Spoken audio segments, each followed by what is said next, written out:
It's election season down in Chinatown over in LA. Who's going to win this thrilling race between Jin and kind of schmucky political guy? Let's find out.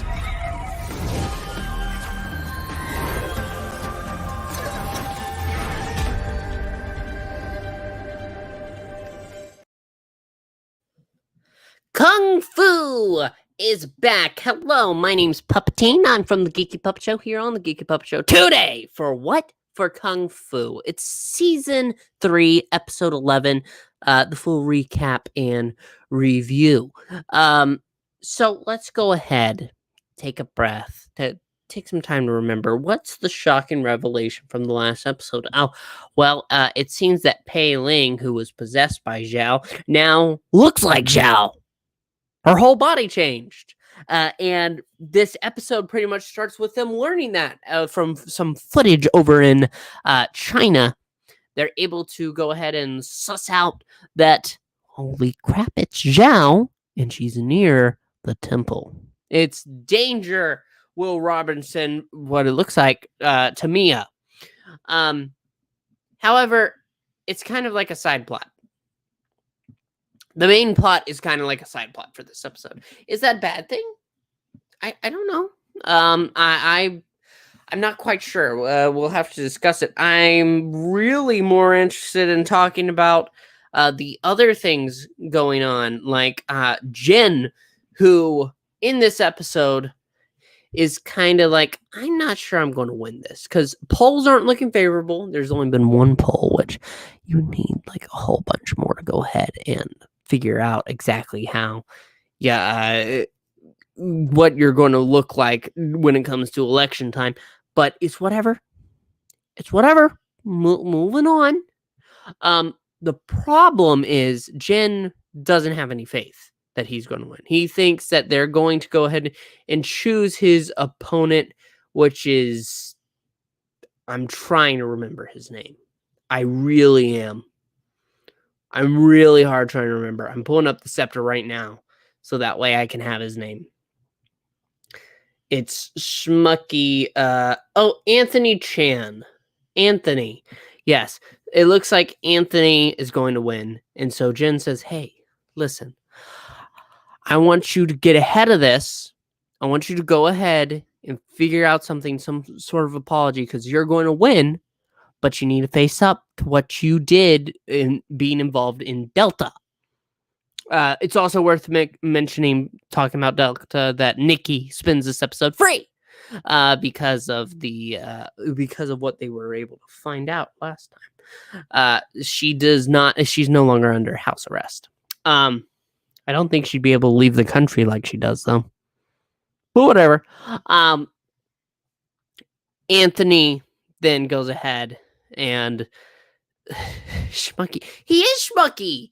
What do you mean? Anthony Chan is schmucky. He proves it in this episode because later he takes the information that Jin gives him and says, I am opening a full investigation. I didn't realize what he was doing. He's doing the bullshit politics move, which he's the bullshit politician, is what we're supposed to expect. So, other than that, we'll save the reveal of the end of who wins for now. We also have to deal with, on the normal side of things, Nicky's mom. Why? Because Mei-Li is having some doubts about the restaurant. How is the restaurant going to work? What are you doing? Why are you smirking at the mention of Nicky's mom? Okay. No, you can't say that, Froggy. That's not allowed.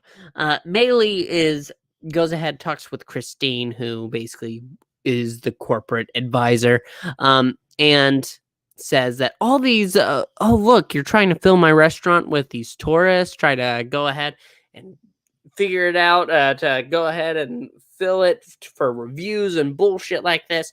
Why are you doing this?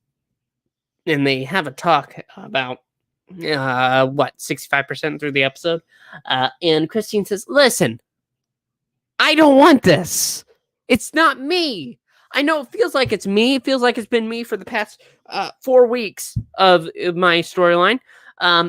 But it's actually all coming from the faceless corporate overlords. And Mei-Li looks at her restaurant afterwards, and it's a long distance relationship. Sure, Froggy, sure. Mei-Li comes to a startling decision because Ryan figured out that his boyfriend Sebastian really wants, while he's been working on his resumes, a food truck.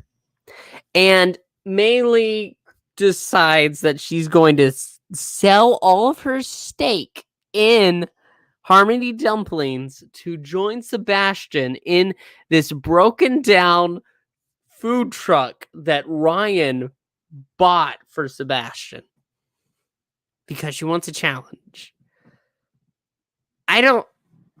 Okay, money, I guess. But money not really the helping. I don't know. It's not that I dislike it. It's just so frivolous, but it fills up so much of this episode. So finally, yes, Froggy, it's time to talk about Mia. They're on this search to go to China to find not Pei Ling, but Xiao, the big bad this season, who seems to be stalking the monastery, or at least getting near it. It's about halfway through because they're trying to figure out what Xiao could be after.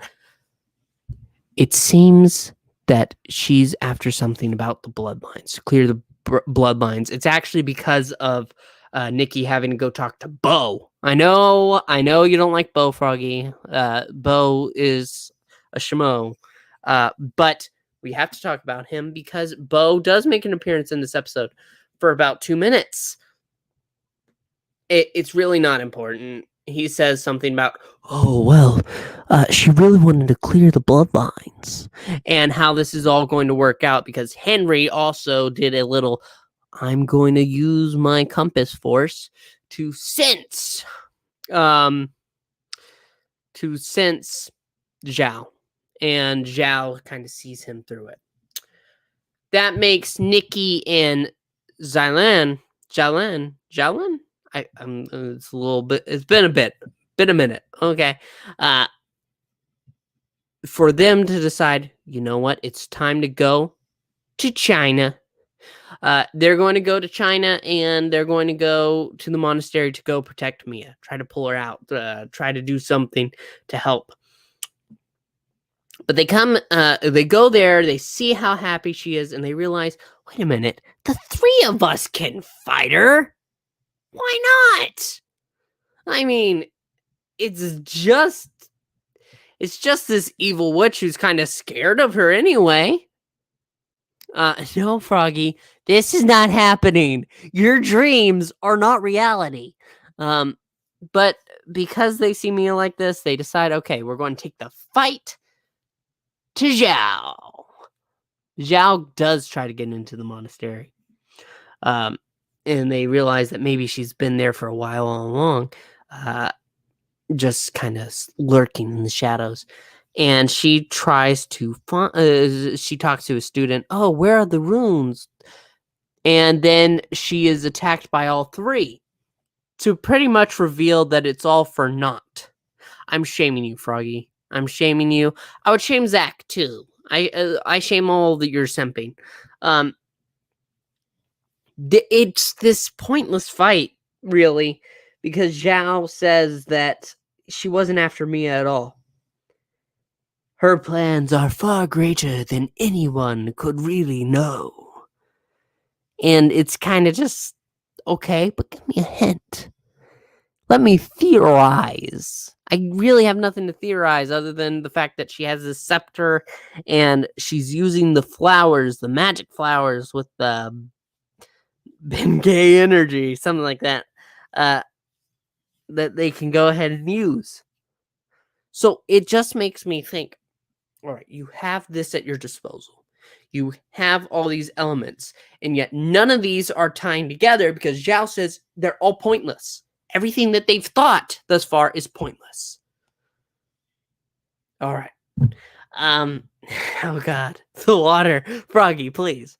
And Xiao ultimately escapes, but Nicky feels better because she realizes that Mia is safe. So that's a win. She calls Henry, and Henry is at a party. What's the party?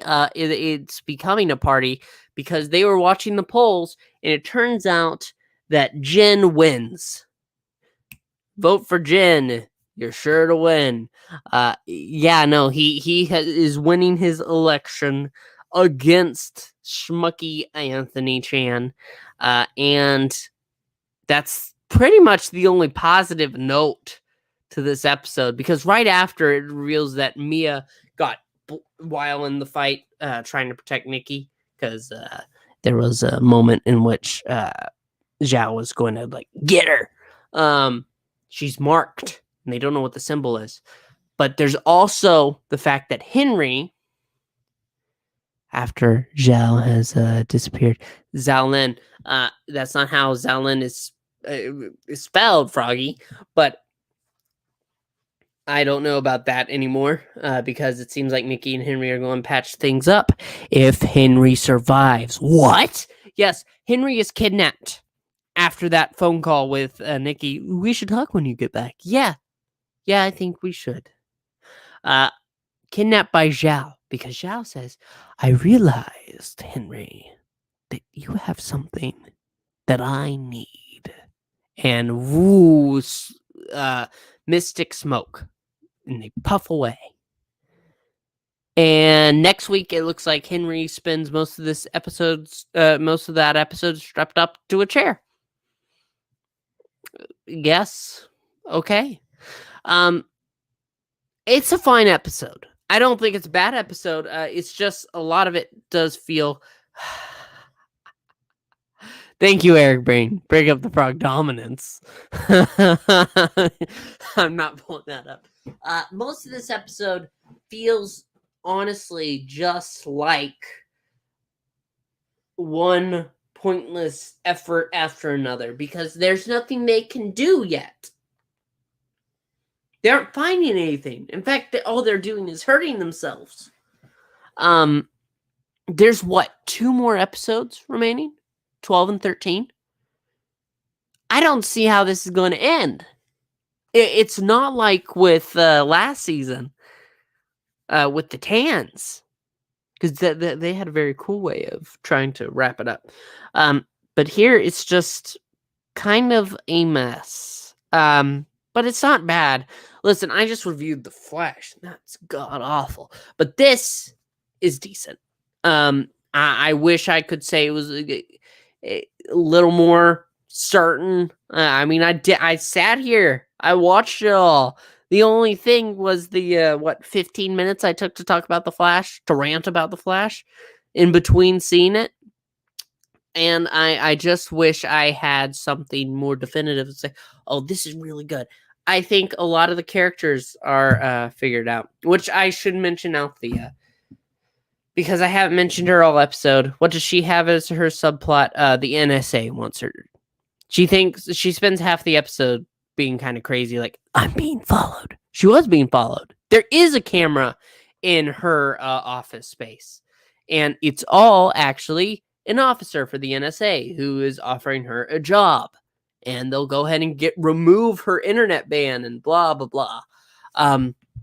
Okay, but where's the? I was kind of expecting okay, yes, you'll be able to use the internet, but that's you're going to have to be away from your family.